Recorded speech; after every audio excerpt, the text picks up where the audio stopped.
మన ప్రభువును రక్షకుడైన యేసుక్రీస్తు వారి నామములో ఈ వీడియోను వీక్షిస్తున్న మీకు అందరికీ వందనాలు. మొదటి భాగంలో ఇశ్రాయేలీయుల యొక్క ఎక్సోడస్ కు సంబంధించినటువంటి పరిశోధనలను, దానికి సంబంధించినటువంటి రుజువులను చూడటానికి ప్రయత్నం చేశాం. ఈ రెండో భాగంలో ఎర్ర సముద్రమును దాటిన తర్వాత ఇశ్రాయేలీయులు ఆయా ప్రదేశాల్లో వాళ్ళు బస చేసి సినాయి పర్వతం యొద్దకు చేరుకున్న వారి ప్రయాణానికి సంబంధించిన రుజువులను పరిశోధన చేయడానికి ప్రయత్నం చేద్దాం.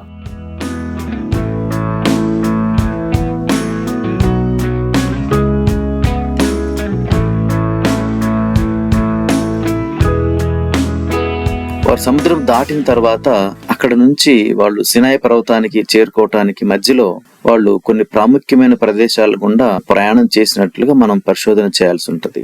మారా తర్వాత అక్కడ నుంచి వారు ఎలీముకు ప్రయాణమే వెళ్ళటము, ఆ తర్వాత వాళ్ళు సీను అరణ్యానికి చేరుకోవటము, అక్కడ నుంచి రెఫిదీము, ఆ తర్వాత రెఫిదీం నుంచి సినాయి పర్వతం. ఇవి ఇశ్రాయేలీయుల యొక్క నిర్గమం యొక్క ప్రయాణము మధ్యలో, అంటే సముద్రమును దాటిన తరువాత నుంచి సినాయి పర్వతానికి చేరుకోవటానికి మధ్యలో వాళ్ళు బస చేసినటువంటి ప్రాముఖ్యమైన ప్రదేశాలు. కనుక ఇశ్రాయేలీయుల యొక్క ఎక్సోడస్ ఈ మోడర్న్ రూట్ లో జరిగింది అన్నప్పుడు ఖచ్చితంగా దానికి సంబంధించినటువంటి ఆధారాలు ఈ ప్రాంతాల్లో మనకు ఖచ్చితంగా లభ్యం అవ్వాలి. కనుక అనేక మంది ఈ దిశగా వారి యొక్క పరిశోధనలను జరిగించి కొన్ని ఆధారాలను సేకరించడం అయితే మనం గత 40-45 సంవత్సరాలుగా ఈ మోడర్న్ ఎక్సోడస్ రూట్ లో మనం గమనించవచ్చు. వారిలో ప్రాముఖ్యంగా రాన్ వైయట్ అని 1933 నుంచి 1999 వరకు ఉన్న ఈయన బైబిల్ చరిత్రకు సంబంధించినటువంటి సంఘటనల విషయంలో పరిశోధన చేసిన వానిగా మనం గమనించవచ్చు. ఇతను మొదటిసారిగా 1984లో ఇశ్రాయేలీయులకు ప్రయాణము ట్రెడిషనల్ గా అనుకుంటున్నటువంటి సినాయి పెనిన్సులలో కాకుండా ఈ ఎర్ర సముద్రమును దాటిన తరువాత, అంటే ఎర్ర సముద్రం యొక్క కుడిపాయ అయినటువంటి గల్ఫ్ ఆఫ్ అకాబాను దాటిన తరువాత అది సౌదీ అరేబియాలో జరిగి ఉండొచ్చు అన్న అభిప్రాయంతో 1984లో సౌదీలోనికి సరైన అనుమతులు లేకుండా ప్రవేశించటము, అక్కడ కొంత పరిశోధనలు జరిగించిన పిమ్మట ఈయన కుమారుడిని వారు అరెస్ట్ చేయటము, సౌదీ గవర్నమెంట్ వారు మరి జైల్లో కూడా ఉండాల్సి రావటము సుమారుగా 78 రోజుల పాటు జరిగిందనమాట.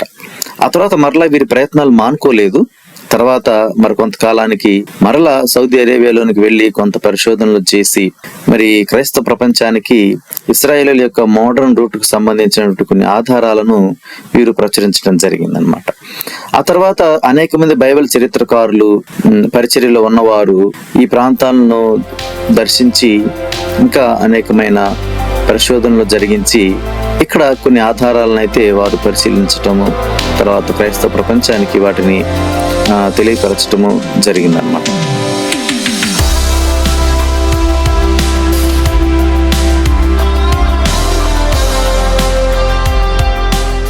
మొదటిగా ఇశ్రాయేలీయులు ఎర్ర సముద్రమును దాటిన ప్రదేశాన్ని మనం ఆలోచన చేసినప్పుడు, ఇశ్రాయేలీయులు గనుక వారు ప్రయాణమై నివేబా బీచ్ యొద్దకు చేరుకున్నట్లుగా అయితే జాగ్రఫికల్ గా కూడా ఈ ప్రాంతం అనేది ఇశ్రాయేలీయులు సముద్రానికి, ఈ అరణ్యానికి యువతల వైపు ఉన్నటువంటి పర్వతాలకు మధ్యలో చిక్కబడిన రీతిగా మనకి వాక్యంతో సరైన విధంగా సరిపోల్చబడతా ఉంది అన్న సంగతిని మనం ధ్యానం చేశాం ఆ మొదటి వీడియోలో. కనుక ఇశ్రాయేలీయులు ఈ ప్రాంతం గుండా ఈ వాటర్ చేరుకొని కెనాల్స్ లాగా అవి సముద్రంలోనికి ఈ బీచ్ ద్వారా చేరుకొని ఈ ప్రాంతం గుండా వారు ప్రయాణం చేసి ఈ నెవేబా బీచ్ లో వాళ్ళు అక్కడ బ్లాక్ అయిపోయారు. తర్వాత ఇటువైపు నుంచి అదే ప్రాంతం గుండా, అదే కెనాల్స్ గుండా అప్పుడు వాటర్ లేకుండా డ్రై అయిపోయి ఉన్నటువంటి ఆ పరిస్థితిలో గుండా వారు ప్రయాణం చేసినప్పుడు అటువైపు గుండానే ఫరో సైన్యం కూడా వారిని ఫాలో అవ్వటం ద్వారా ఇశ్రాయేలీయులు ఎటు పారిపోవడానికి వీల్లేని పరిస్థితుల్లో దేవుడు సముద్రమును చీల్చి వారిని ఈ గల్ఫ్ ఆఫ్ అకాబా గుండా అవతల వైపు సౌదీ అరేబియాలో ఉన్నటువంటి బీచ్ వైపుకి వారిని తీసుకెళ్లినట్లుగా, ఈ ఫరో సైన్యమును ఈ గల్ఫ్ ఆఫ్ అకాబాలో దేవుడు ముంచివేసినట్లుగా మనము వారి యొక్క ప్రయాణం గనక ఈ మోడర్న్ ఎక్సోడస్ రూట్ ప్రకారంగా జరిగింది అనుకున్నప్పుడు మనం గమనించవచ్చు అన్నమాట. మరి అలాంటప్పుడు ఖచ్చితంగా ఈ గల్ఫ్ ఆఫ్ అకాబా ఈ ప్రాంతంలో, ఈ సముద్రం యొక్క అడుగు భాగంలో మరి దానికి సంబంధించినటువంటి ఆధారాలు దొరకడానికి అవకాశం ఉంది గనక ఇక్కడ అనేక పరిశోధనలు జరగటం చూడొచ్చు. అయితే ఒక సంగతిని మనము గమనించాలి. ఈ ఎక్సోడస్ జరిగి సుమారుగా 3500 సంవత్సరాలు గడిచిపోతుంది కనుక ఈ 3500 సంవత్సరాల కాలంలో సముద్రంలో ఉన్నటువంటి ఏ మెటలైనా, ఇంకా మిగతా ఏ వస్తువులైనా, హ్యూమన్ అవశేషాలైనా కూడా క్రమక్షయానికి గురయ్యి ఆధారాలు మనకు దొరకపోయే అవకాశం ఉంది కనుక అయినను దానికి సంబంధించిన ప్రయత్నాలు జరిగించినప్పుడు కొన్ని లిమిటెడ్ ప్రూఫ్స్ దొరకటం మనం గమనించవచ్చు. అనేక మంది ఆ పరిశోధనలు ప్రత్యేకంగా ఆ గల్ఫ్ ఆఫ్ అకాబాలో ఇస్రాయేలీలు క్రాస్ చేశారు అని చెప్పబడతా ఉంటున్న మార్గంలో అనేక మంది పరిశోధనలు జరిగించడం మనం చూడొచ్చు. వారిలో లానెట్ మోలర్ అనే అతను ఇక్కడ ప్రత్యేకంగా అనేక దినాలు ఈ వాటర్స్ లో డీప్ డైవింగ్ చేసి అక్కడ ఉన్నటువంటి సముద్ర అంతర్భాగంలో అడుగున ఉన్నటువంటి కొన్ని కోరల్ రీఫ్స్ ను, తర్వాత ఆ యొక్క షేప్స్ ను ఆయన రికార్డ్ చేయడం జరిగింది. ఈ సముద్రంలో పెరిగే ఈ కోరల్స్ అనేవి ఖచ్చితంగా ప్యూర్ శాండ్ మీద అయితే పెరగవు. ఇవి ఖచ్చితంగా ఏదో ఒక బేస్ కావాలన్నమాట. కనుక ఈ షేప్స్ కనుక మనం చూసినట్లయితే ఈ కోరల్స్ ఈ షేప్స్ లో పెరగడానికి గల కారణము మరి అప్పట్లో వాటికి బేస్ గా ఫరో సైన్యం యొక్క రథములు కానివ్వండి, ఆ వీల్స్ కానివ్వండి, ఆ చాసిస్లు కానివ్వండి, అవి అయి ఉండొచ్చు. వాటి మీద ఈ కోరల్స్ ఈ షేప్ లో పెరిగి ఉండొచ్చు అనే ఒక ప్రపోజల్ చేయడం అయితే జరిగింది. అయితే ఎగ్జాక్ట్ గా ఈ కోరల్స్ అనేవి అప్పటి కాలంలో ఉన్నటువంటి ఫరో సైన్యము యూజ్ చేసినటువంటి ఆ రథములు వాటిని ఆధారంగా చేసుకొని పెరిగినయా లేదా అనే దాని గురించి మనము లోపల పరిశోధన చేసినా కూడా ఆ మెటల్స్ ఇప్పటి వరకు నిలిచి ఉండే అవకాశం అయితే లేదు. కనుక దీన్ని మనం ఖచ్చితంగా నిర్ధారించలేము. ఈ కోరల్స్ ఎగ్జాక్ట్ గా అప్పుడు మునిగిపోయినటువంటి ఫరో సైన్యానికి సంబంధించినటువంటి ఆ యొక్క యుద్ధ రథములకు సంబంధించినటువంటి షేప్సే అని మనం నిర్ధారించలేము. కానీ అలా జరగడానికి అయితే అవకాశం అయితే ఉంది. ఈ కోరల్స్ యొక్క పెరుగుదల, వాటి యొక్క షేప్స్ మనం గమనించినప్పుడు. తర్వాత ఆ ప్రాంతంలో దొరికినటువంటి కొన్ని హ్యూమన్ స్కెలిటన్స్, తర్వాత అక్కడ లభ్యమైనటువంటి గుర్రముల యొక్క స్కెలిటన్స్, వాటి యొక్క అస్థిపంజరాలు ఆ వాటర్స్ లో దొరికినటువంటి వాటిని గమనించడం ద్వారా కూడా ఇక్కడ కొద్దిమంది మనుషులతో పాటుగా గుర్రములు ఈ వాటర్స్ లో మునిగిపోయినాయి అనే సంగతిని మనం అక్కడ గమనించవచ్చు అన్నమాట. గల్ఫ్ ఆఫ్ అకాబా గుండా ఇశ్రాయేలీయులు ప్రయాణం చేసిన మార్గంలో ఆ వాటర్స్ లో ఆ సముద్రం యొక్క అడుగు భాగంలో జరిపించినటువంటి పరిశోధనల్లో లభ్యమైనటువంటి స్కెలిటన్స్ ఆఫ్ హ్యూమన్స్ కానివ్వండి, స్కెలిటన్స్ ఆఫ్ హార్సెస్ కానివ్వండి, డిఫరెంట్ షేప్స్ లో ఫామ్ అయినటువంటి ఆ కోరల్స్ కానివ్వండి, వాటిని మనం గమనించడం ద్వారా ఇక్కడ ఈ ప్రాంతంలో మనకి ఫరో సైన్యం మునిగిపోయిన దానికి సంబంధించినటువంటి కొన్ని ఆధారాలను వీటిని గమనించడం ద్వారా మనం చెప్పుకోవచ్చు. ఇటువంటి ఆధారాలు మరి మిగతా ఎక్కడ కూడా లభ్యం అవ్వకపోవటం కూడా ఈ గల్ఫ్ ఆఫ్ అకాబా గుండా ఇశ్రాయేలీయులు ప్రయాణం చేశారు, వాళ్ళని ఫాలో అవుతూ వచ్చినటువంటి ఫరో సైన్యము ఆ వాటర్స్ లో మునిగిపోయారు అని చెప్పడానికి మనకి ప్రూఫ్స్ కింద మనము వీటిని పరిగణలోకి తీసుకోవచ్చు. తర్వాత ఈ గల్ఫ్ ఆఫ్ అకాబాకి నివిబా బీచ్ కి ఆపోజిట్ లో ఉన్నటువంటి సౌదీ బీచ్, ఈ రెండు చోట్ల కూడా రెండు ప్రత్యేకమైన పిల్లర్స్ ఉన్నట్లుగా రాన్ వైట్ అయితే ఆయన రిపోర్ట్ చేయడం జరిగింది. ఇటువైపున గల్ఫ్ ఆఫ్ అకాబాకి ఎక్కడైతే ఇశ్రాయేలీయులు వారి ప్రయాణాన్ని ప్రారంభించారో సముద్రం చీలబట్టడానికి ముందు, అక్కడ ఇప్పటికీ కూడా ఒక పిల్లర్, మరది సొలొమోను నిర్మించాడు అని చెప్పబడే విధంగా ఉన్న ఒక పిల్లర్ ని మనం అక్కడ గమనించవచ్చు అనమాట. ఆ పిల్లర్ మీద రకరకాల సింబల్స్, తర్వాత కొన్ని హీబ్రూ టెక్స్ట్ ని కూడా ఐడెంటిఫై చేయడం జరిగింది. అయితే దానికి ఎగ్జాక్ట్ గా ఆపోజిట్ లో ఎక్కడైతే ఇశ్రాయేలీయులు సముద్రాన్ని క్రాస్ చేసి గల్ఫ్ ఆఫ్ అకాబాను దాటి సౌదీ అరేబియాలోకి ప్రవేశించారో ఆ బీచ్ దగ్గర అయితే మరి రాన్ వైట్ చెప్పినట్లుగా అక్కడ మరొక పిల్లర్ ఉండింది, కానీ దాన్ని ఆ తర్వాత కాలంలో అది ధ్వంసం చేయబడింది అనే విధంగా ఆయన యొక్క రిపోర్ట్స్ ని మనం గమనించవచ్చు అనమాట. అయితే ఈ పిల్లర్స్ ని సొలొమోను ఇశ్రాయేలీయులు ఎర్ర సముద్రాన్ని క్రాస్ చేశారనే దానికి గుర్తుగా వేయించాడా, లేకపోతే ఏ పర్పస్ తో ఈ పిల్లర్స్ వేయించబడిన దాని గురించి మనకి పూర్తిగా ఇన్ఫర్మేషన్ లేకపోయినప్పటికీ ఖచ్చితంగా జరిగినటువంటి ఒక మేజర్ ఇన్సిడెంట్ ఇశ్రాయేల్ చరిత్రలో, ఇశ్రాయేలీయులు సముద్రాన్ని దాటి ఈ సౌదీ అరేబియాలోకి ప్రవేశించినటువంటి ఆ మేజర్ ఇన్సిడెంట్ ని పురస్కరించుకొని బహుశా సొలొమోను ఈ పిల్లర్ ని ఇక్కడ వేయించి ఉండవచ్చు అనేది ఒక ప్రతిపాదన.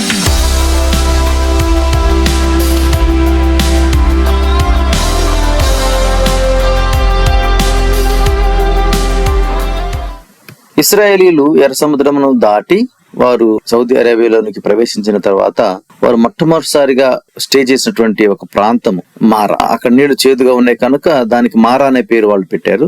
సో 22వ వచనములు 15వ అధ్యాయంలో మనం చదువుతాం నిర్గమకాండంలో.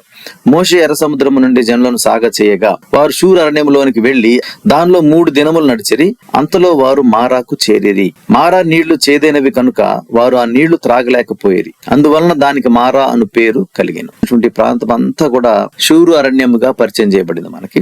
అరణ్యంలో వారికి ప్రయాణము మరి దక్షిణం దిశగా గల్ఫ్ ఆఫ్ అకాబాకి కోస్టల్ రీజియన్ లో వాళ్ళు ఇట్లా క్రిందకి ప్రయాణం చేసినట్లుగా అయితే ఇప్పటికీ కూడా ఈ ప్రాంతంలో దొరికే వాటర్ త్రాగడానికి పనికిరానివిగా ఉంటాయి అనేది మనం గమనించవచ్చు అనమాట. అంటే ఇక్కడ మంచి వాటర్స్ దొరకవు, మంచి నీళ్లు దొరకవు అనేది అయితే ఈ ప్రాంతానికి సంబంధించినటువంటి కొంత ఇన్ఫర్మేషన్ ఉంది. కానీ ఎగ్జాక్ట్ గా ఇశ్రాయేలీయులు ఇక్కడికి వచ్చి అక్కడ మారాలో స్టే చేశారనే దానికి మనకి ఆధారాలు కనపడవు. కానీ అయితే జాగ్రఫికల్ గా ఆ ప్రాంతము దానికి తగినట్లుగానే ఉంది, వాక్యంలో చెప్పిన విధంగానే అక్కడ అలాంటి పరిస్థితులు ఉన్నాయి అనే దానికైతే మనము గమనించవచ్చు అన్నమాట.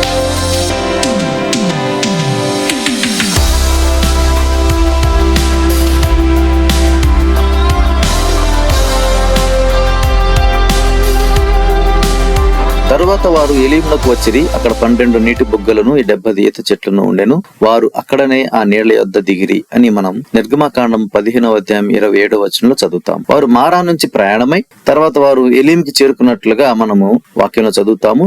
అయితే ఈ ఎలీము దగ్గర మాత్రం నీటి ఊటలున్నాయి. అవి త్రాగడానికి ప్రయోజనకరంగా ఉంటాయి.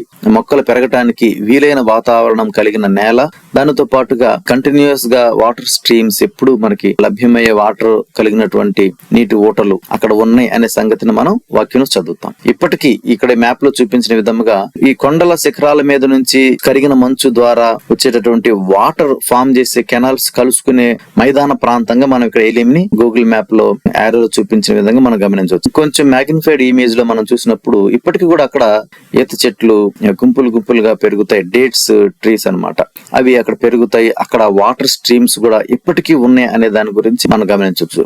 సో ఇశ్రాయేలీలు ఈ ప్రాంతానికి వచ్చి అక్కడ స్టే చేశారు. అక్కడ నీటి ఓట్లు ఉన్నాయని, ఖర్జూరపు చెట్లు ఉన్నాయని మనకు అక్కడ వాక్యంలో రాయబట్టు మనం చూస్తాం. ఇది లేటెస్ట్ గా ఏరియల్ వ్యూ. అక్కడ ఇలాంటి ఈత చెట్లు కలిగిన ప్రాంతంగా, ఆ మైదాన ప్రాంతంగా మనం చూడొచ్చు. సీజనల్ గా అక్కడ వాటర్ కూడా ప్రవహించడం జరుగుతుంది అనమాట. రీసెంట్ గా కూడా అక్కడ చూస్తే చాలా వాటర్ ప్రాంతం గుండా ప్రవహించినట్లుగా మనకు ఆధారాలు కనబడుతున్నాయి. అక్కడ ట్రెడిషనల్ గా చాలా మంది 12 స్ట్రీమ్స్ అనే పేరుతో కూడా ఆ ప్రాంతాన్ని పిలుస్తారు. ఇప్పటికి కూడా పురాతనమైన బావులు, వాటర్ స్ట్రీమ్స్ వచ్చే బావులు అక్కడ ఉన్నాయి. ఇప్పటికీ కూడా ఆ చుట్టుపక్కల ప్రాంతం అంతటిలో కూడా కంటిన్యూస్ గా వాటర్ వచ్చే స్ట్రీమ్స్ ఉన్న ప్రాంతంగా ఎలీమ్ గా చెప్పబడిన ఈ ప్రాంతానికి ఇప్పటికీ కూడా మరి స్థానిక అరబుల మధ్యలో పేరు ఉండటాన్ని మనం గమనించవచ్చు. ఇక్కడ నేచురల్ గా ఫామ్ అయ్యే మైదానాన్ని బట్టి ఆ డేట్స్ ట్రీస్ ఆటోమేటిక్ గా పెరిగే కన్వీనియంట్ వాతావరణం ఉండటము, తర్వాత కంటిన్యూస్ గా త్రూఅవుట్ ద ఇయర్ నీటి ఓటల ద్వారా వచ్చినవి వాటర్ స్ట్రీమ్స్ ప్రవహించడం అనేది మనం అక్కడ గమనించవచ్చు అనమాట. ఆ ఎడారిలో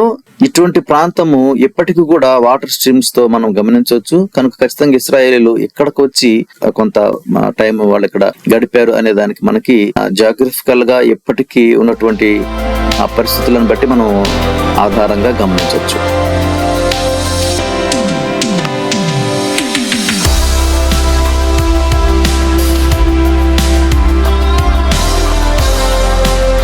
తరువాత ఇశ్రాయేలీయుల సమాజం అంతయును ఎలీము నుండి ప్రయాణమైపోయి వారు ఐగుప్తు దేశంలో నుండి బయలుదేరిన 2వ నెల 15వ దినమున ఎలీమునకు సీనాయికిని మధ్యనున్న సీను అరణ్యమునకు వచ్చిరి. నిర్గమకాండము 16వ అధ్యాయం 2వ వచనము. ఇక్కడ మ్యాప్ లో చూపించిన విధముగా వారు ఎలీము నుంచి మరలా తిరిగి ప్రయాణమై ఆ పర్వత శిఖరాల మధ్యలో గుండా వారు ప్రయాణం చేసిన దానికి అభిముఖంగా సీను అరణ్యానికి చేరుకున్నట్లుగా మనం ఇక్కడ మ్యాప్ లో గమనించవచ్చు. సీను అరణ్యం యొక్క కండిషన్ ఎలా ఉంటదంటే ఆ ప్రాంతంలో ఒక్క చుక్క నీరు కూడా దొరకదన్నమాట. కనీసము కొంచెం కూడా గ్రీనరీ ఉండదు. ఏమాత్రం పశువులకు గాని మనుషులకు గాని అనువైన వాతావరణ పరిస్థితులు అక్కడ ఉండవు. మనం కొంచెం సేపు కూడా అక్కడ నిలబడలేమన్నమాట. కఠినమైనటువంటి హార్ష్ ఎన్విరాన్మెంట్ అక్కడ ఉంటది. ఆ ప్రాంతానికి సంబంధించినటువంటి ఒక ఫోటోగ్రఫీ. దేవుడు అక్కడ వారికి కానాను ప్రాంతానికి చేరుకునేంత వరకు మరి కంటిన్యూస్ గా అనుదినము వారిని దేవుడు ఆహారంతో వారిని పోషించినట్లుగా మనం చదువుతాము. దానికి ఇశ్రాయేలీయులు మన్నా అని పేరు పెట్టారు. అది నూగు మంచు వలె సన్నని కణములాగా కనిపిస్తుంది అనమాట. 23వ వచనంలో మనం చదువుతాము. మోషే వాళ్ళతో మాట్లాడుతూ ఉంటున్నాడు, రేపు విశ్రాంతి దినము, అది మీకు యెహోవాకు పరిశుద్ధమైన విశ్రాంతి దినము కనుక మీరు ఆ రోజు మీకు మన్నా పడదు. ఆ రోజు మీరు వెళ్లి మన్నాను కలెక్ట్ చేసుకోవడానికి బయటకు వెళ్ళొద్దు. ముందు రోజే 2 రోజులకు సరిపడా మన్నాను కలెక్ట్ చేసి పెట్టుకోండి అని చెప్తాడు అనమాట అంతకు ముందే. సో ఇక్కడ ఏం చెప్తాడు 23వ వచనంలో, మీరు కాల్చుకొనవలసినది కాల్చుకొనుడి, మీరు వండుకొనవలసినది వండుకొనుడి, ఉదయం వరకు మిగిలినదంతా మీ కొరకు ఉంచుకునుడి అని వారితో చెప్పాను. అంటే ఈ మన్నా అనేది చాలా మంది అనుకుంటారు అదేదో ఆ పౌడర్ లాగా ఉంటది, దాన్ని అంతే పాత్రలోకి ఎత్తుకొని మనం గనక ఉప్మా తిన్నట్లుగా స్పూన్ తోటి తింటే అనుకుంటారు చాలా మంది. దీనిని వాళ్ళు పౌడర్ లాగా చేసుకోవాలి, సన్నని నూకల్లాగా ఉంటాయి. సో వాటిని వీళ్ళు పిండి చేసుకోవాలి. పిండి చేసుకొని దాన్ని వీళ్ళు రొట్టెలాగా చేసుకొని చపాతీలాగా చేసుకొని కాల్చుకొని తినాలన్నమాట. మన్నా అనేది ఒక raw material, as it is గా దాన్ని ఇలా తినేది కాదనమాట అది.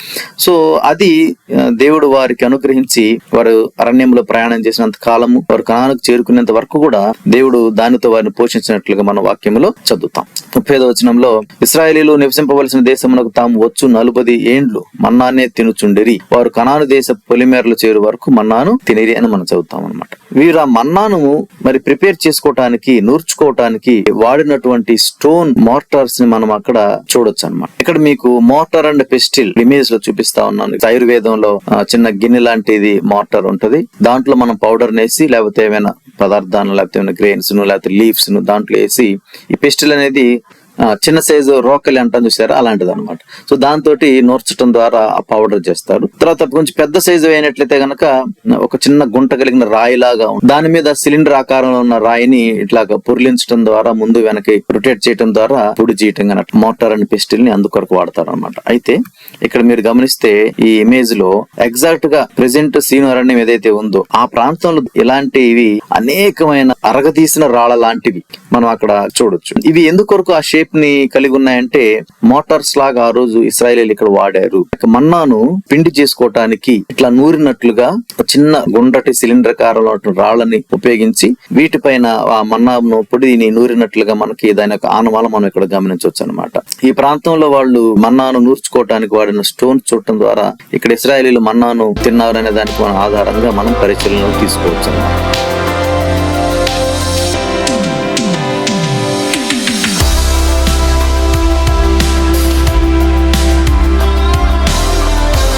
తర్వాత వీరు సీనారణ్యంలో మన్నాను పొందినటువంటి ఆ తర్వాత రెఫీదీం ప్రయాణమై వెళ్ళటం మనం చూస్తాము.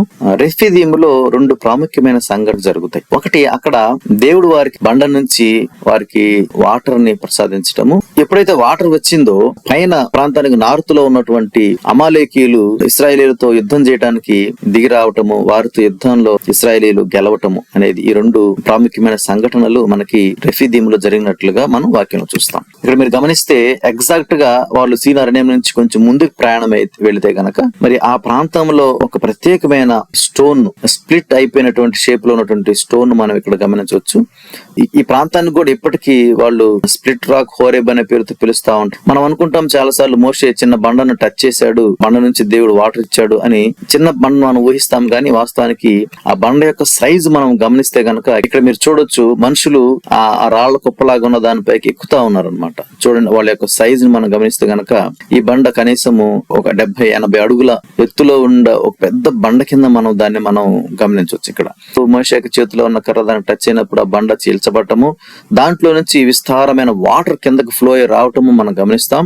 ఆ వాటర్ ఫ్లో అవటం ద్వారా ఆ బండల పైన జరిగినటువంటి ఎరోజన్, కింద ఉన్నటువంటి బండల పైన ఉన్న మెటీరియల్ కొట్టుకుపోవడం ద్వారా ఏర్పడినటువంటి ఆ మార్క్స్, ఎరోజన్ మార్క్స్ కూడా మనకి ఈ బండలో గుండా వాటర్ విస్తృతంగా ప్రవహించింది అనే దానికి ఆధారంగా రుజువుగా కనిపిస్తుంది అన్నమాట.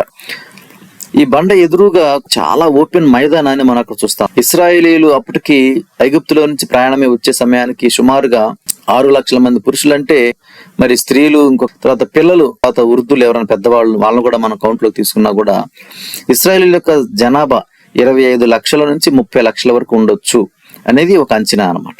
మరి ఇంతమంది అక్కడ వాళ్ళు స్టే చేశారు. సీను అరణ్యం నుంచి రెఫీదీంకి వచ్చిన తర్వాత ఇక్కడ వాళ్ళు స్టే చేశారు. వాళ్ళు స్టే చేయడానికి సరిపడా పెద్ద మైదానం కూడా అక్కడ మనం ఈ బండకి దగ్గరలోనే చూడొచ్చు. అన్ని లక్షల మంది జనం అక్కడ ఉండి ఇశ్రాయేలీయులు ఆ వాటర్ ను, తర్వాత పశువులు కూడా ఆ వాటర్ ను త్రాగటం అనేది మనము దానికి సరిపడా ప్రాంతంగా ఇక్కడ పరిశీలన చూడొచ్చు.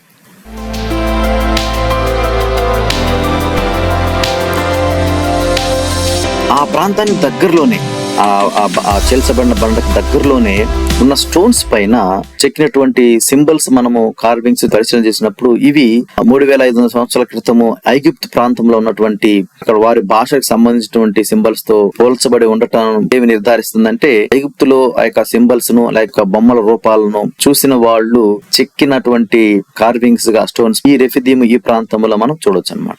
ఈ ప్రాంతంలోనికి ఐగుప్తు నుంచి వచ్చి ఉన్నటువంటి జనాభా వారు చెక్కినటువంటి సింబల్స్ కింద వీటిని మనము పరిగణలోకి తీసుకోవచ్చు. తర్వాత అక్కడ స్టోన్స్ పైన కొన్ని హీబ్రూ లెటర్స్ కూడా మనం చదవచ్చు.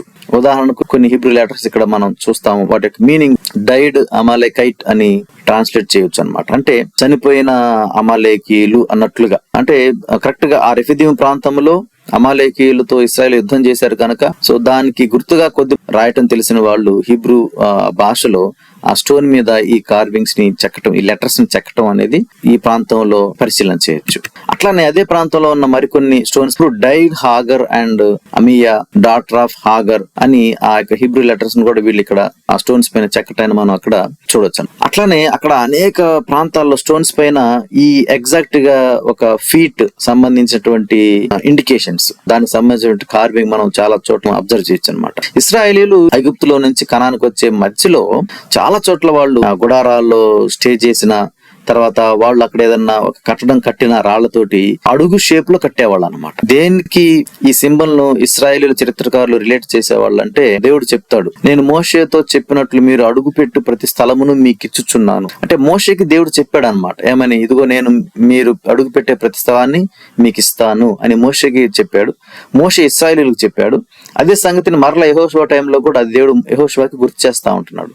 నేను మోషేతో చెప్పినట్లు మీరు అడుగు పెట్టు ప్రతి స్థలమును మీకు ఇచ్చుచున్నాను. అంటే బేసికల్ గా ఇశ్రాయేలీలకి ఇదొక ఐడియాలజీ ఉంటది అనమాట. వాళ్ళు ఎక్కడైతే వాళ్ళ ఫీట్ పెడతారో, ఎక్కడైతే వాళ్ళు అడుగు మోపుతారో ఆ స్థలాన్ని దేవుడు వారికి ఇవ్వబోతా ఉంటున్నాడు అనే ఆ ప్రామిస్ ని గుర్తు చేసుకుంటా వాళ్ళు ఈ రాళ్లపైన ఈ అడుగు సింబల్ ని చెక్కుతా ఉండేవాళ్ళం. So this is best example.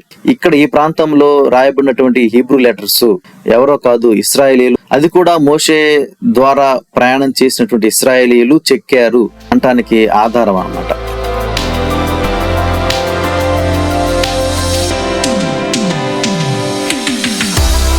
నిర్గమాకాండం 17వ అధ్యాయంలో 13-15 వచనాల్లో మనం చదువుతాము.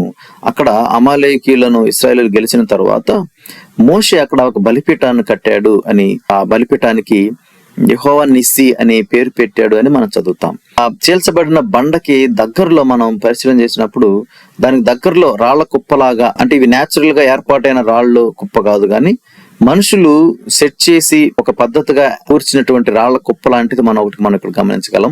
ఖచ్చితంగా ఇది మరి మోషే యొక్క బలిపీఠం అవటానికి అవకాశం ఉంది. ఎందుకంటే ఆ చీల్చబడిన బండకు దగ్గరలో ఆ మైదాన ప్రాంతంలో ఇశ్రాయేలీలు మరి అమాలేకీయులు యుద్ధం చేసినప్పుడు, అమాలేకీయుల పైన ఇశ్రాయేలీలు విజయం సాధించినప్పుడు దానికి గుర్తుగా మోషే ఈ బలిపీఠాన్ని అక్కడ కట్టాడని మన వాక్యం చదువుతాము. మరి ఆ బలిపీఠం యొక్క ఇండికేషన్ ఇప్పటికీ మరి శిథిలమైపోయినప్పటికీ దాని యొక్క ఆధారంగా మనం ఆ చీల్చబడిన బండకు దగ్గరలో చాలా పెద్ద రాళ్ల కుప్పను మనం మోషే బలిపీఠం అంటే మోషే ఒక్కడే తన చేతులతో కట్టాడు, మిగతా ఇశ్రాయేలీలంతా కూడా చూస్తా నుంచున్నారని కాదు కానీ మోషే కట్టించాడు అని కూడా మనం అర్థం చేసుకోవాలి. ఖచ్చితంగా ఇశ్రాయేలీలు, యెహోషువ, మిగతా వాళ్ళంతా కూడా, యువకులంతా కూడా హెల్ప్ చేసి ఈ పెద్ద బలిపీఠాన్ని రాళ్లతో అక్కడ వాళ్ళు కట్టి ఉంటారు. అక్కడ మోషే ఆ బలిపీఠం పైన మరి దేవునికి బలి అర్పించాడు, ఈ బలిపీఠానికి యెహోవా నిస్సి అని అప్పుడు పేరు పెట్టుంటాడు అని మనం అర్థం చేసుకోవచ్చు.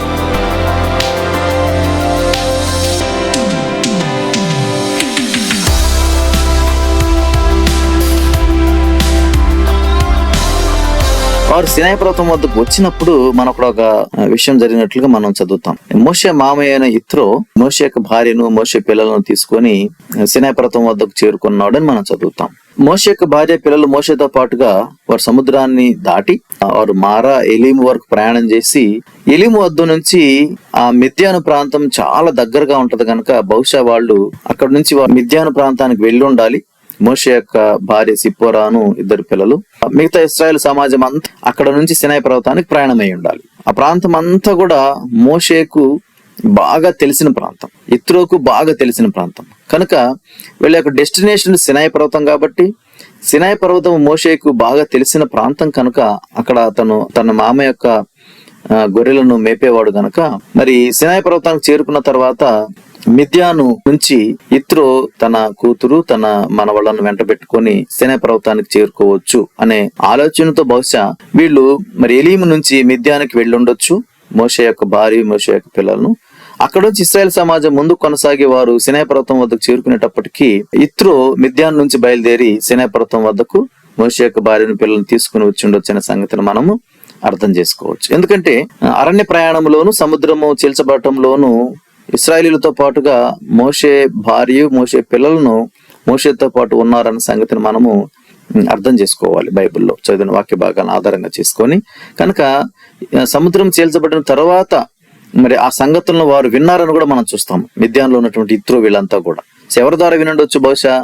సో మోషే యొక్క భార్య, మోషే యొక్క పిల్లలను మరి వారి పుట్టింటికి మిద్యాన్లో వెళ్ళి ఉండాలి. అక్కడ నుంచి సీనాయి పర్వతానికి చేరుకున్నారు. అక్కడికి ఇత్రో మోషే యొక్క భార్య పిల్లలను తీసుకుని వచ్చి ఉండాలి అని జాగ్రఫికల్ గా మనం దీని గురించి పరిశీలన చేసినప్పుడు మిద్యాన్ ప్రాంతానికి సీనాయి పర్వతానికి మధ్యలో చాలా వెల్ కనెక్టెడ్ రూట్ ఉన్నట్లుగా మనం కూడా పరిశీలన చేయొచ్చు అన్నమాట. ఇప్పుడు మిద్యాన్ ప్రాంతాన్ని మనం గమనిస్తే గనక అది అల్బాద్ అనే టౌన్ గా ప్రజెంట్ గూగుల్ మ్యాప్ లో ఇక్కడ గమనించవచ్చు. ఈ అల్బాద్ అనే టౌన్ లో ఆర్కియాలజికల్ గా 2 sites టూరిస్ట్ స్పాట్స్ గా కూడా అనేక మంది వాటిని విజిట్ చేస్తా ఉంటారు.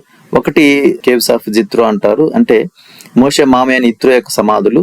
2 వెల్ ఆఫ్ మోజెస్, అంటే మోషే యొక్క బావి.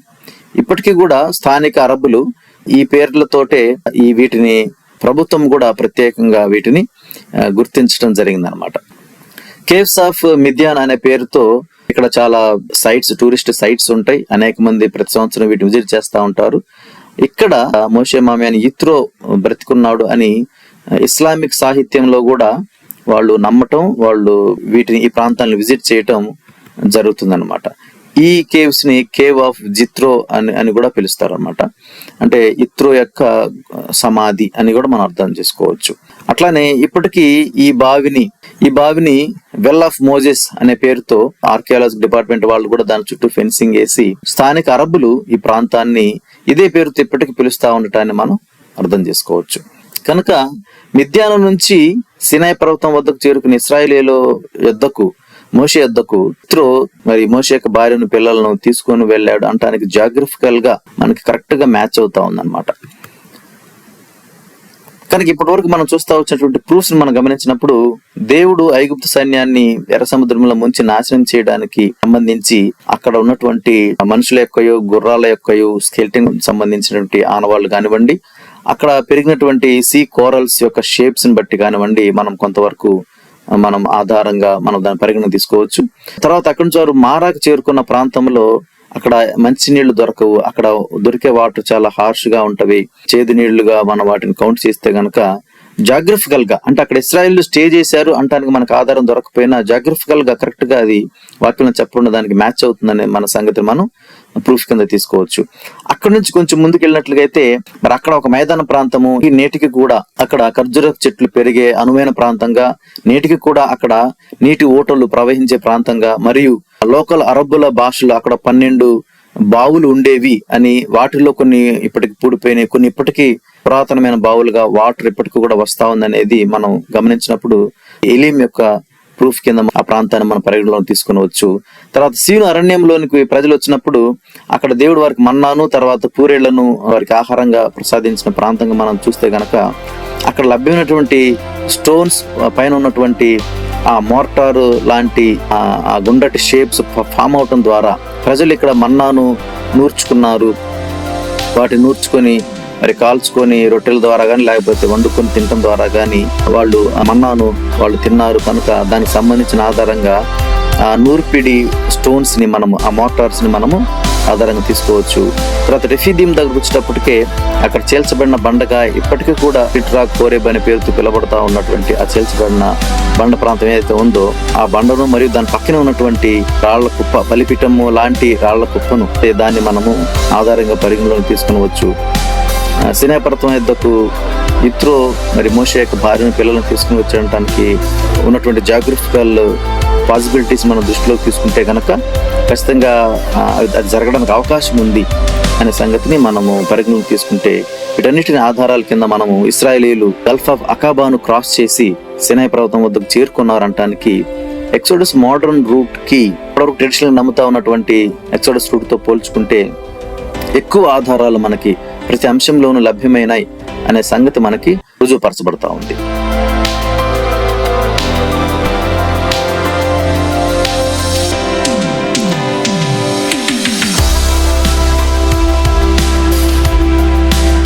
సీనాయి పర్వతం వద్దకు చేరుకున్న తర్వాత జరిగిన 3 ప్రాముఖ్యమైన సంఘటనలు కూడా మనం పరిశీలన చేద్దాం. సీనాయి పర్వతం వద్ద 3 ప్రాముఖ్యమైన సంఘటనలను మనం గమనించవచ్చు. ఒకటి, మోషే సీనాయి పర్వతంకి ఎక్కిపోయి అక్కడ దేవుని యొద్ద ఆజ్ఞలు తీసుకోవటం, దేవుణ్ణి ఎదుర్కోవటం. 2, ఆ సీనాయి పర్వతం యొక్క బేస్ లో ఒక ఆల్టర్ను కట్టి అక్కడ బంగారు దూడను ఇశ్రాయేలీలు పూజించటము. 3, ఆ బంగారు దూడను పూజించడం వలన ఒకే దినము 3,000 మంది ఇశ్రాయేలీలు చనిపోవటం. కనుక ఈ 3 ప్రాముఖ్యమైన సంఘటనలను కూడా, దానికి సంబంధించిన ఆధారాలను కూడా మనం ఇక్కడ పరిశీలన చేద్దాం. సీనాయి పర్వతాన్ని మనం గమనించినప్పుడు మనం నిర్గమకాండం 19వ అధ్యాయం 18వ వచనంలో ఇలా చదువుతాం. యెహోవా అగ్నితో సీనాయి పర్వతం మీదకి దిగి వచ్చినందున అదంతా ధూమమయమై ఉండెను. దాని ధూమము కొలిమి ధూమం వలె లేచెను, పర్వతం అంతే మిక్కిలి కంపించెను. సీనాయి పర్వతంగా ప్రపోజ్ చేయబడతా ఉందో, పర్వతం యొక్క శిఖర కొనాల్లో మనం చూసినట్లుగైతే అదంతా కూడా బ్లాకిష్ కలర్ లో ఉన్నట్లుగా మనం చూడొచ్చు. ఇక్కడ చాలా పర్వతాల పైన ఇట్లాంటి బ్లాక్ కలర్ లో మనకు గ్రానైట్ కు సంబంధించినటువంటి శిలలతో కూడినటువంటి శిఖరాలు ఉండటం అనేది మనం చూస్తాం. కనుక ఈ బ్లాకిష్ అనేది మరి దేవుడు సీనాయి పర్వతం మీదకి దిగి రావటం వలన జరిగిందా, లేకపోతే జాగ్రఫికల్ గానే ఆ పర్వతాలు అవి అట్లాగా గ్రానైట్ కి సంబంధించిన స్టోన్స్ తో కూడిన శిఖరాలుగా పైన రావటం జరిగిందా అనేది ఒక పెద్ద డిబేట్ అన్నమాట. దేవుడు అక్కడ అగ్నితో దిగి వచ్చినప్పుడు జరిగే దాని గురించిన ఆనవాలు ఏమైనా మనకు దొరుకుతుందనే దాని గురించి మనం పరిశీలన చేస్తే కనుక, అక్కడ ఆ శిఖరం పైన ఉన్న కొన్ని రాళ్లను, వాటిని ఆ పైన ఉన్నటువంటి రాళ్లను కొట్టి తీసినప్పుడు ఆ పైన ఏమో బ్లాకిష్ కలర్ లో ఉండటం మనం అబ్జర్వ్ చేస్తాము. కానీ లోపల మాత్రము వైట్ కలర్ లోనో లేకపోతే వేరే రాతి కలర్ లో కనపడటం మనం చూస్తాం అనమాట. సో కనుక ఇది అగ్నికి ఎక్స్పోజ్ అయిన సర్ఫేస్ లాగా మనము ఈ స్టోన్స్ ని మనం గమనించవచ్చు. ఒకవేళ అది కనుక బ్లాకిష్ నేచర్ కనుక కేవలము గ్రానైట్ స్టోన్ కి సంబంధించిన దాని వలన అయితే స్టోన్ అంతట్లో కూడా బ్లాక్ సంబంధించినటువంటి ఆనవాళ్ళు కనపడాలి మనకి. కానీ ఇక్కడ కొన్ని రాళ్ళన్న పైన పగలగొట్టి చూసినప్పుడు ఆ రాతి యొక్క సర్ఫేస్ ఏమో బ్లాకిష్ గా, అంటే చాలా ఎక్కువ టెంపరేచర్ కి గురైనప్పుడు జరిగే మార్పులకు సంబంధించినట్లుగా లోపల మాత్రము, రాయి లోపల మాత్రము మరి నార్మల్ స్టోన్ లాగా కనపడటం అనేది కొద్దిమంది పరిశీలన చేసిన వారు ప్రచురించిన విషయాలు అన్నమాట. కనుక దీన్ని బట్టి మరి దేవుడు అగ్నితో అక్కడ ఆ శిఖరం మీద దిగి వచ్చినప్పుడు మోషే ఏ శిఖరాన్ని ఎక్కడ ఎన్కౌంటర్ చేశాడో మనకి స్పష్టంగా ఏ ప్రాంతంలో మనకు అది తెలియకపోయినప్పటికీ ఆ సీనాయి పర్వతానికి సంబంధించినటువంటి ఆ శిఖరాల్లో ఒక శిఖరం పైన మరి దేవునితో మోషే ఎన్కౌంటర్ అయ్యాడు. అక్కడ అగ్నితో దేవుడు దిగి వచ్చినప్పుడు దానికి సంబంధించిన ఆ రాతి యొక్క సర్ఫేసెస్ అనేవి ఇట్లాగా బ్లాకిష్ కలర్ లోకి రూపాంతరం చెంది ఉండొచ్చు అనే దాని గురించి ఒక ఆధారంగా మనం పరిగణించవచ్చు. తర్వాత ఆ యొక్క పర్వతం యొక్క, ఆ సీనాయి పర్వతం యొక్క వ్యూను మనం గమనిస్తే గనక ఇక్కడ చూపించినట్లుగా ఈ బేస్ లో, ఈ ప్రాంతంలో, ఈ యారో మార్క్ చూపించిన ప్రాంతంలో ఒక బలిపీఠం కట్టబడినటువంటి ఒక కన్స్ట్రక్షన్ సంబంధించిన ఆనవాళ్ళు మనం చూడొచ్చు. ఆ తర్వాత హోరేబు కొండ అనేది మరొక సంఘటన కూడా ప్రాముఖ్యంగా మనం బైబిల్లో లింక్ చేయొచ్చు అనమాట. ప్రవక్త అయిన ఏలియా యెజబెలు చంపుతానని బెదిరించినప్పుడు ఆయన కర్మెలు పర్వతం దగ్గర నుంచి సరాసరిగా పారిపోయి ఆయన హోరేబు కొండకు వచ్చి అక్కడ ఒక గుహలో ఆయన ఉన్నట్లుగా మనం చదువుతాం కదా. సో దానికి సంబంధించిన గుహ కూడా ఇక్కడ మనకి ఈ పర్వతంలో కనిపించడం అనేది యాదృచ్ఛికం కాదు, అది ఈ పర్వతంలో దాన్ని మనం గమనించవచ్చు అనమాట. ఈ యొక్క పర్వతం యొక్క బేస్ లో ఇందాక మనం చూసినట్లుగా ఒక బలిపీఠానికి సంబంధించిన ఆనవాలు ఉంది ఇక్కడ అని మనం గమనిస్తే దానికి ఎన్లార్జ్డ్ వ్యూ ఇక్కడ చూడొచ్చు. ఆ పక్కన వాటర్ ఫ్లో అనేది కూడా ఉంది. తర్వాత పశువులను వరుస క్రమంలో పెట్టడం కొరకు కట్టినటువంటి ప్రాంతంగా మనం దాన్ని చూడొచ్చు. నిర్గమకాండం 24వ అధ్యాయం 4వ వచనం ఏం చదువుతామంటే, ఆయన ఆ కొండకు దిగువలో మోషే ఒక బలిపీఠాన్ని కట్టాడు. తర్వాత ఇశ్రాయేలు 12 గోత్రాల వారికి సింబాలిక్ గా 12 స్తంభాలను కూడా కట్టాడు అని మనం అక్కడ చదువుతాం అనమాట. కనుక ఈ సీనాయి పర్వతము బేస్ దగ్గర ఈ షేప్ లో ఉన్నటువంటి పురాతనమైన కట్టడ రాళ్లతో పేర్చబడిన దాన్ని మనం చూడొచ్చు. దాని పక్కనే ఇక్కడ వైట్ కలర్ లో ఉన్నటువంటి పిల్లర్స్ కోసం ఉపయోగించే సిలిండ్రికల్ షేప్ లో కట్ చేసినటువంటి స్టోన్స్ ని కూడా మనం ఇక్కడ చూడొచ్చు అనమాట. ఆ రాళ్ల కుప్పకు సంబంధించినటువంటి దాని పక్కన ఈ వైట్ కలర్ లో సిలిండ్రికల్ షేప్ లో ఉన్నటువంటి స్తంభాలకు సంబంధించినటువంటి స్టోన్స్ ని మనం ఇక్కడ గమనించవచ్చు అనమాట. లాంగ్ వ్యూ, సీనాయి పర్వతంగా చెప్పబడుతున్నటువంటి దానికి ఎదురుగా ఉన్నటువంటి లాంగ్ వ్యూ ఇది. ఈ ప్రాంతం అంతట్లో కూడా మరి చాలా మైదాన ప్రాంతాన్ని మనం గమనించవచ్చు. ఇక్కడ ఇశ్రాయేలీలు మరి 25 లక్షల నుంచి 35 లక్షల మధ్యలో ఉన్నటువంటి ఇశ్రాయేలీలు వాళ్ళు క్యాంప్ చేయడానికి, ఈ ప్రాంతంలో వాళ్ళు మరి టెంట్స్ వేసుకొని ఉండటానికి, గుడారాలు వేసుకొని ఉండటానికి అనువైన సరిపడా మైదాన ప్రాంతంగా మనం దీన్ని ఇక్కడ మనం గమనించవచ్చు అనమాట. ది టాప్ వ్యూ నుంచి, అంటే పైనుంచి సినాయి పర్వతం పైనుంచి గనక చూస్తే కనుక కిందకి సినాయి పర్వతం యొక్క బేస్ ఇదంతా ఈ మైదాన ప్రాంతం అంతా కూడా ఇశ్రాయేలీయులు స్టే చేయడానికి సరిపడా 25 లక్షల నుంచి 30 లక్షల మంది వరకు స్టే చేయడానికి సరిపడా ప్రాంతం ఉంది ఇక్కడ అని మనం గమనించవచ్చు. సో ఓవరాల్ గా ఈ ప్రాంతం అంతా కూడా ఇశ్రాయేలీయులు అన్ని లక్షల మంది ఇశ్రాయేలీయులు స్టే చేయడానికి వీలుగా ఈ సినాయి పర్వతం యొక్క బేస్ దగ్గర ఉంది అన్న సంగతిని మనం గమనించవచ్చు.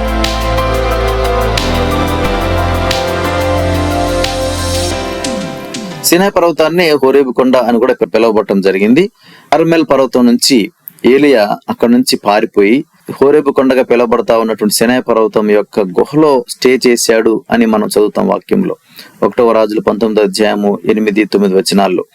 సో దేవుని పర్వతం అని పేరు పెట్టబడిన హోరేబునకు వచ్చి అచ్చట ఉన్న యొక్క గుహలో చేరి బస చేసెను అని మనం చదువుతాం. సినాయి పర్వతం యొక్క శిఖరము ఫ్రంట్ వ్యూ లో దానికి ఇక్కడ ఒక గుహను మనం ఉన్నట్లుగా మనం గమనించవచ్చు. దాని యొక్క ఫ్రంట్ వ్యూ, ఎన్లార్జ్డ్ వ్యూ మనం చూసినప్పుడు స్టే చేయడానికి వీలుగా ఇదే సినాయి పర్వతం లేకపోతే హోరేబు కొండగా పిలువబడిన పర్వతానికి బేస్ నుంచి మనం కొంచెం దూరం, కొంచెం హైట్ లో ఈ గుహను మనం గమనించవచ్చు. ఈ ప్రాంతాన్ని నేను వ్యక్తిగతంగా కూడా ప్రాంతాలను చూడటం జరిగింది.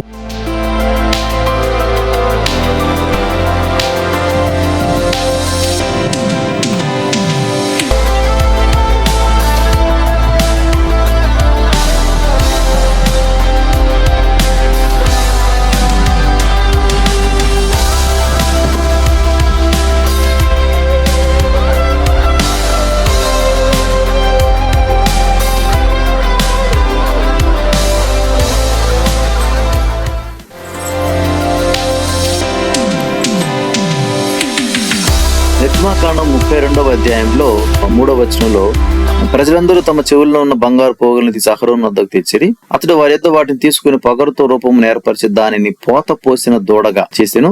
అప్పుడు వారు, ఓ ఇశ్రాయేలు, ఐగుప్తు దేశంలో నుండి నేను రప్పించిన నీ దేవుడు ఇదే అనిరి. మోషేనేమో దేవుని యొద్ద నుంచి ఆజ్ఞలు తీసుకోవడానికి సినాయి కొండ పైన వెయిట్ చేస్తా ఉన్నాడు. యెహోషువనేమో మోషేతో పాటుగా కొండ ఎక్కి సినాయి పర్వతం మీద ఉండిపోయాడు. కింద ఇక్కడ అహరోను ఒకడే ఉన్నాడు, అహరోనుతో పాటు ఇశ్రాయేలీలు.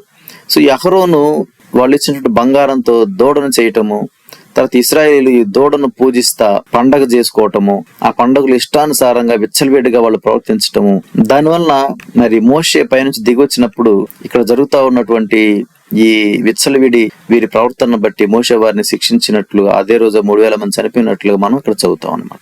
సో ఆ సంఘటనకు సంబంధించి ఇశ్రాయేలీలు చేసినటువంటి ఆ బంగారు దూడ అనేది మనం ఊళ్ళలో ఊరేగిస్తా ఉండే చిన్న చిన్న విగ్రహాలకు సంబంధించినట్లు కాదు, కానీ అది దాదాపు 25 లక్షల మంది ఇశ్రాయేలీలకు సంబంధించినటువంటి యాక్టివిటీ గనుక అది ఒక చాలా పెద్ద ఆల్టర్ మీద పెట్టుండాలి. దాన్ని అంతమంది కనపడే విధంగా ఒక పెద్ద ఆల్టర్ మీద దాన్ని పెట్టుండాలి.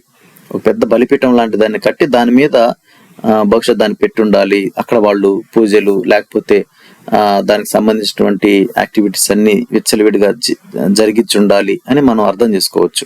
ఇది సినాయి పర్వతం దిగువ భాగంలో ఆ మైదాన ప్రాంతంలో ఉన్నటువంటి రాళ్ల కుప్పలాగా ఒక ఆల్టర్ లాగా ఏర్పాటు చేసిన ప్రాంతంగా దాని చుట్టూ కూడా సౌదీ గవర్నమెంట్ ఫెన్సింగ్ వేసి, ఇది ఒక ముఖ్యమైన ఆర్కియాలజికల్ ప్రాంతం కనుక ఇక్కడికి ఎవరు లోపలికి ప్రవేశించకూడదన్న ఉద్దేశంతో ఒక చుట్టూ ఫెన్సింగ్ వేసినది కూడా మనం ఇక్కడ ఫోటోలో చూడొచ్చు.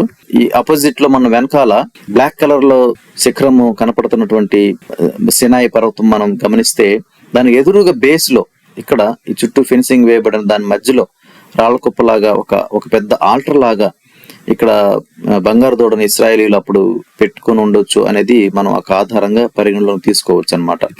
ఆ రాళ్ల పైన చూస్తే మనకి లెఫ్ట్ లో మీరు చూస్తే కార్వింగ్స్ ఒక కాఫ్ రూపంలో లేకపోతే ఒక ఎద్దు రూపంలో ఇశ్రాయేలీలు చెక్కినట్లుగా మనం గమనించవచ్చు. ఎగ్జాక్ట్ గా ఇది ఐగుప్తులో ఉన్నటువంటి అపీస్ లేదా హతోర్ దేవతలను పోలి ఉంటది అన్నమాట. ఇలాంటివి చాలా మనం ఆ స్టోన్స్ మీద మనం గమనించవచ్చు. దూడకు సంబంధించినటువంటి రూపంలో ఉన్న దేవతను ఐగుప్తులో హతోర్ అనే పేరుతో పూజిస్తారనమాట. సో అది ఇశ్రాయేలీలకు బాగా తెలుసు కనుక ఎగ్జాక్ట్ గా ఆ రూపాన్నే వాళ్ళు అహరోన్ చేత చేయించుకున్నారు, దాన్నే వాళ్ళు పూజించారు. సో ఆ క్రమంలో ఆ స్టోన్స్ పైన వాళ్ళు చెక్కినటువంటి కార్వింగ్స్ ని కూడా మనం గమనించవచ్చు. ఇక్కడ చూస్తే మరొక స్టోన్ పైన, అక్కడే ఉన్నటువంటి ఆ రాళ్ల కుప్పలో ఉన్న మరొక స్టోన్ పైన ఈ కాఫ్ బొమ్మను చెక్కటం. తర్వాత ఇక్కడ చూస్తే కాఫ్ బొమ్మతో పాటుగా ఇంకా మిగతా లాంగ్వేజ్ లో కనిపించేటటువంటి బొమ్మలకు సంబంధించిన కార్వింగ్స్ ని మనం గమనిస్తాం. ఇక్కడ చూస్తే ఇంకా క్లియర్ గా ఈజిప్ట్ లో ఉండేటువంటి హాథోర్ కి సహజంగా మనం చూసినప్పుడు ఆ దూడ కింద, ఆ దూడ యొక్క పాలు తాగుతున్న ఒక వ్యక్తి యొక్క బొమ్మను వాళ్ళు ఆ హాథోరు విగ్రహంతో పాటుగా ఎక్కడైనా చిక్కుతున్నప్పుడు దాన్ని కూడా ఏర్పాటు చేస్తారనమాట. ఆ దూడ యొక్క క్రింద ఒక మనిషి ఆ దూడ యొక్క పాలు తాగుతున్నట్లుగా. ఇక్కడ చూస్తే క్లియర్ గా ఈ దూడ కింద చూస్తే మీరు ఇక్కడ ఒక మనిషి బొమ్మను వాళ్ళు చెక్కినట్లుగా ఆ బండల పైన మనం గమనించవచ్చు. ఈ కార్వింగ్స్ ని ఎవరైతే చెక్కారో ఈ బండ్ల పైన, ఆ ఆల్టర్ గా చెప్పబడుతున్నట్టు రాళ్ల కుప్ప మీద ఉన్నటువంటి ఆ బండ్ల పైన వాళ్ళు ఈజిప్ట్ లో దేవతా ఆరాధనలను తెలిసిన వాళ్ళుగా ఉన్న జనమై ఉండాలి అనేది ఆర్కియాలజికల్ ఎక్స్పర్ట్స్ యొక్క ఒపీనియన్ అన్నమాట.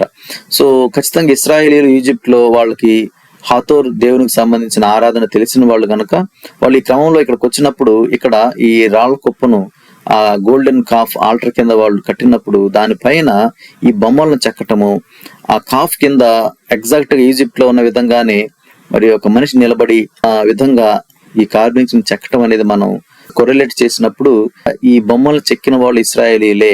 ఐగుప్తు నుంచి వాళ్ళు ప్రయాణమే వెళతా మధ్యలో ఇక్కడ మజిలీ చేసినప్పుడు ఆ సినాయి పర్వతం యొక్క దిగువ భాగంలో వాళ్ళు గోల్డెన్ కాఫ్ ని ఇక్కడే వాళ్ళు ఆరాధన చేశారు అంటానికి మనకి ఒక ప్రూఫ్ కింద మనం దీన్ని పరిగణలోకి తీసుకొనవచ్చు.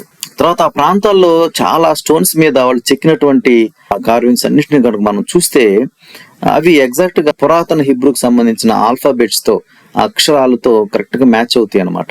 కనుక హీబ్రూ లాంగ్వేజ్ వచ్చినటువంటి ప్రజలు ఇక్కడ స్టే చేసి ఈ కట్టబడిన ఆల్టర్ మీద వాటిని చెక్కారు అంటానికి ఇది ఎగ్జాక్ట్ గా మనకి ప్రూఫ్ కింద పరిగణలోకి తీసుకొనవచ్చు.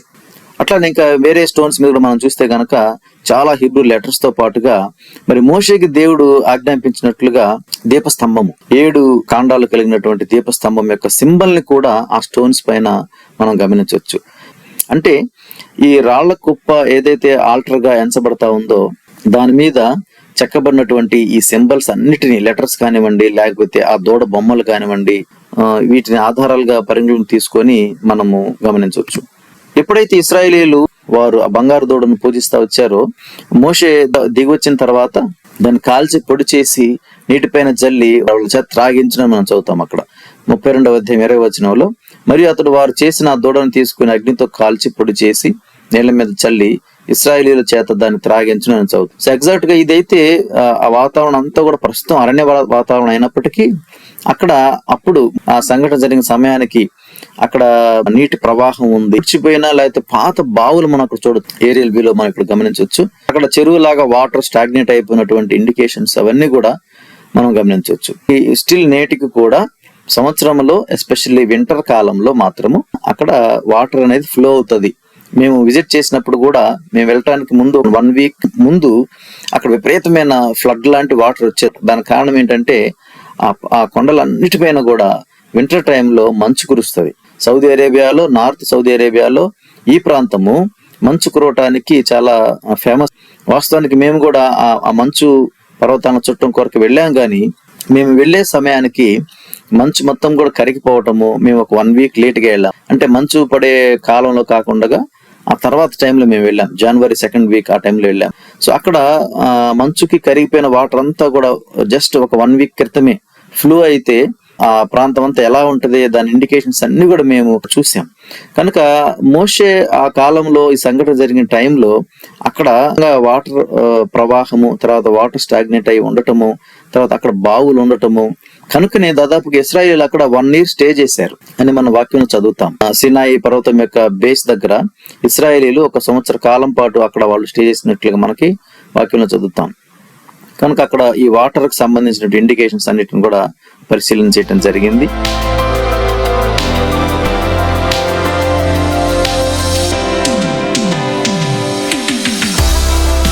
వీరు ఆ గోల్డెన్ కాఫ్ ని పూజించి ఇష్టానుసారంగా వాళ్ళు ప్రవర్తించడం వలన వారి మీదకు దేవునికి ఉగ్రతను తీసుకుని వచ్చినప్పుడు ఒకే రోజు సుమారుగా 3000 మంది ఇశ్రాయేలీయులు మరణించినట్లుగా మనం చూస్తాం. 32వ అధ్యాయం 28వ వచనంలో లేవీయులు మోషే మాట చొప్పున చేయగా ఆ దినమున ప్రజలలో ఇంచుమించు 3000 మంది కూలిరి అని చదువుతాం. అంటే 3,000 మంది ఒకే రోజు చనిపోవడం అనేది అది చిన్న సంఘటన అయితే కాదు కదా. మరి ఈ చనిపోయిన 3,000 మందిని ఏం చేస్తా వచ్చారు? దాదాపుగా వీళ్ళేమో లక్షల మంది ఇశ్రాయేలీలు ఉన్నారు. అది చాలా పెద్ద క్యాంప్ పర్వతం బేస్ దగ్గర. మరి చనిపోయిన 3,000 మందిని వాళ్ళ మధ్యలో ఉంచుకోలేరు కదా, శరీరాలు కుళ్ళిపోతాయి. పైగా వాళ్ళు చనిపోయిన వాళ్ళు సొంత వాళ్ళు కాబట్టి చాలా గౌరవప్రదంగా వాళ్ళని ప్రేమతో వాడిని సమాధి కార్యక్రమం చేస్తారు కదా. కాబట్టి 3,000 మందిని ఒకే రోజు సమాధి చేసినటువంటి ప్రాంతం ఖచ్చితంగా ఉండాలి కదా. కనుక దీనికి సంబంధించిన పరిశోధన మనం జరిగించినప్పుడు వాళ్ళు స్టే చేసిన ప్రాంతానికి నియర్ బై, అంటే మరీ పక్కనే సమాధి చేయలేరు కానీ ఒక 2 నుంచి 3 కిలోమీటర్లు లేకపోతే 4-5 కిలోమీటర్ల దూరంలో మధ్యలో నియర్ బైలోనే మనం ఈ మ్యాప్ లో చూస్తే గనక సినాయి పర్వతముకి ఆపోజిట్ లో గోల్డెన్ కాఫ్ ఆల్టర్ ఉన్న ప్రాంతం, ఇశ్రాయేలీలు స్టే చేసినటువంటి మైదాన ప్రాంతం అంతా మనం గనక ఈ రెడ్ కలర్ ఎన్కాప్సులేట్ చేసిన ఏరియా అనుకుంటే, అక్కడ నుంచి ఒక 3 నుంచి 5 కిలోమీటర్ల దూరంలో ఇక్కడ ఒక పెద్ద గ్రేవ్ యార్డ్ ని, ఒక పెద్ద శ్మశానాన్ని కనుక్కోవడం జరిగిందనమాట. ఈ రెడ్ కలర్ యారో మార్క్ లో చూపించినట్లుగా ఆ గ్రేవ్ యార్డ్ లో ఇట్లాంటి స్టోన్స్ అనేకం అక్కడ ఉండటం, ఆ ప్రాంతంలో ఇక్కడ ఈ ఇమేజ్ లో చూపించినట్లుగా చాలా మెమోరియల్ స్టోన్స్ ని నిలబెట్టినట్లుగా, అంటే సమాధులకు గుర్తుగా ఒక పెద్ద గ్రేవ్ యార్డ్ ని, ఒక పెద్ద శ్మశానాన్ని ఇక్కడ ఐడెంటిఫై చేయడం జరిగింది అనమాట. మొన్నటి వరకు సౌదీ గవర్నమెంట్ దీని విషయంలో పరిశోధన చేయడానికి ఎట్లాంటి పర్మిషన్స్ ఇవ్వలేదు. కానీ అయితే ఈ పెద్ద గ్రేవ్ యార్డ్, ఈ స్థాయిలో ఉన్నటువంటి ఈ పెద్ద శ్మశానము ఈ చుట్టుపక్కల ఎక్కడో కూడా కనీసం 100 కిలోమీటర్ల పరిధిలో కూడా జనసంచారం లేని, ఊళ్ళు లేని ప్రాంతంలో సడన్ గా చరిత్రలో రావటం అనేది ఇది ఆశ్చర్యం అన్నమాట. అది ఎప్పుడు పాసిబుల్ అవుతుంది అంటే, మరి చరిత్రకారుల యొక్క సజెషన్ ప్రకారం ఎవరైనా ఒక మాస్ మైగ్రేషన్, అంటే ఒక ప్రాంతం నుంచి మరొక ప్రాంతానికి కొన్ని లక్షల మంది మరి వెళ్ళిపోతా ఉంటున్న క్రమంలో ఏదైనా అనుకోని ఉపద్రవం ద్వారా కొన్ని వందల వేల మంది చనిపోతే కనుక అప్పుడు అక్కడ ఒకేసారి వాళ్ళందరినీ పాతి పెడితే ఇలాంటి శ్మశానం ఏర్పడటానికి అవకాశం ఉంది తప్ప, ఈ ఎడారిలో, ఈ అరణ్యంలో, ఈ చుట్టుపక్కల ఎక్కడా కూడా ఊళ్ళు జనసంచారం లేని ప్రాంతంలో సడన్ గా ఇలాంటి ఒక పెద్ద శ్మశానము ఈ మధ్యలో ఉండటానికి అవకాశమే లేదు అనేది మరి చరిత్రకారుల యొక్క సజెషన్.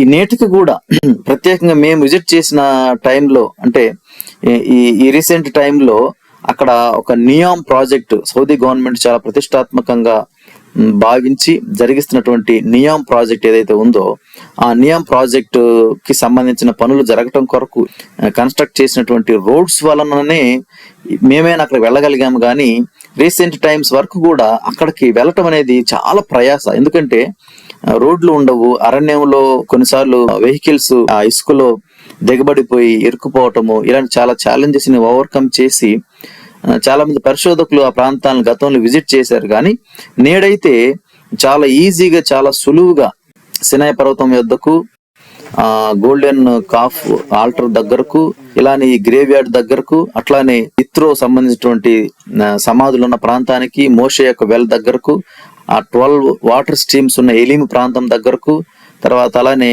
స్ప్లిట్ రాక్ హోరేబ్ లో చేల్చబడిన బండ ఉన్న ప్రాంతం దగ్గరకు, రెఫిదీం ప్రాంతం దగ్గరకు, వీటన్నిటి దగ్గరకు వెళ్ళటానికి వీలుగా ఈ రోజు ఆ నియామ్ ప్రాజెక్ట్ లో భాగంగా మరి చాలా చక్కటి రోడ్లు వేయడం జరిగింది అన్నమాట.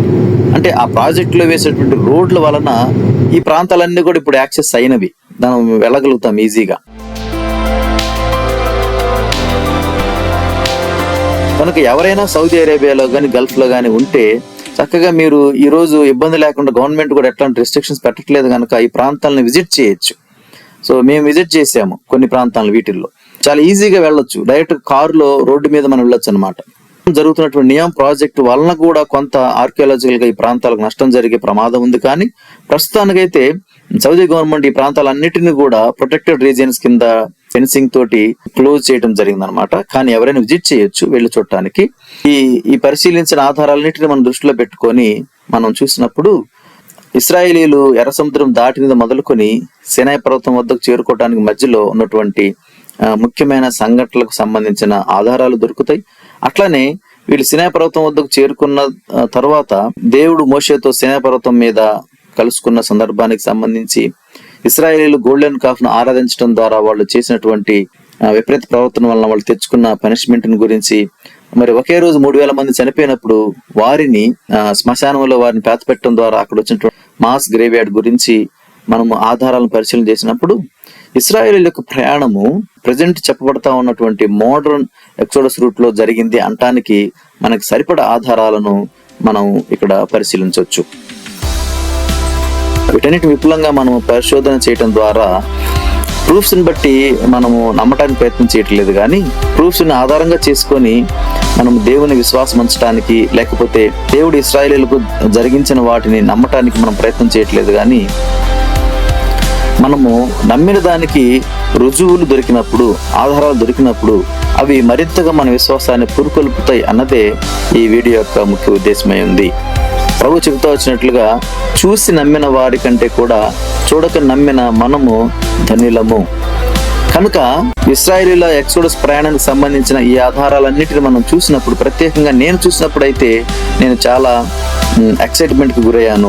చరిత్రకు సంబంధించినటువంటి సంఘటనలు జరిగిన ప్రాంతాలని విజిట్ చేసినప్పుడు ఏదైతే నేను చూడకుండానే నమ్మానో ఆ ప్రాంతాలకు, అవి జరిగిన ప్రదేశాలకు వెళ్ళి విట్నెస్ చేసినప్పుడు నిజంగా నేను చాలా ఎక్సైట్మెంట్ కి గురవటము, మరి దేవుణ్ణి కనపరచటము జరిగిందనమాట. కాబట్టి ఈ వీడియో యొక్క ముఖ్య ఉద్దేశము ఇశ్రాయేలీయుల ప్రయాణం యొక్క ఆధారాలను బేస్ చేసుకొని, దాన్ని ఆధారంగా చేసుకొని విశ్వాసం ఉంచడం కొరకు కాదు, కానీ బైబిల్లో చెప్పబడినవి జరిగినవి అని మనం విశ్వాసం ఉంచిన దానికి ఆధారంగా మనకు రుజువులు దొరికినప్పుడు అది మన విశ్వాసాన్ని మరింతగా స్థిరపరచటము, ప్రభువులో మనల్ని మరింతగా పురుకొల్పటము అనేది మనకు జరుగుతుంది. చాలా ఆశ్చర్యకరముగా ఈ రుజువులన్నిటిని చూస్తూ ఉంటున్నప్పుడు గొప్ప సంఘటనలు జరిగిన దానికి సాక్ష్యముగా వాటిని మనము చూడగలగటము నిజంగా మనం ధన్యులము. మరొక పరిశోధనాత్మకమైన వీడియోతో మరలా మిమ్మల్ని కలుసుకోవడానికి ప్రయత్నం చేస్తాం. ప్రభు మిమ్మల్ని దీవించును గాక. ఆమేన్.